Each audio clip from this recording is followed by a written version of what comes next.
हुकूमत के भी हाथ मजबूत होंगे, रेवंत रेड्डी के भी हाथ मजबूत होंगे और पावर के साथ चलना मुसलमानों को ये इख्तियार करना है। मुखालिफत मुद्दों पे हो सकती है, इख्तिदार के साथ नहीं हो सकती है।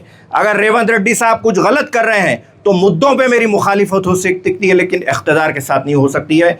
यही चंद गुजारिशात है कि आने वाले जो पोलिंग का वक्त है और पोलिंग के वक्त से पहले जो भी लोगों के जहन में सवालात है, खुलकर पूछिए मेरे भाई, खुलकर पूछिए। हुकूमत आपकी दुश्मन नहीं है, कांग्रेस पार्टी आपकी दुश्मन नहीं है।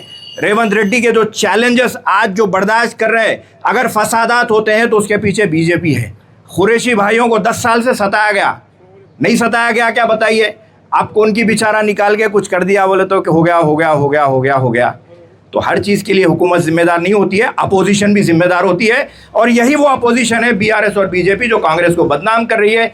इसके नरगने में आने के बजाय, इसका शिकार होने के बजाय मुत्तहिदा तौर पर कांग्रेस के हक में वोट दीजिए और ये साबित कीजिए कि आप रेवंत रेड्डी के साथ है, हाथ के साथ है। बहुत बहुत शुक्रिया।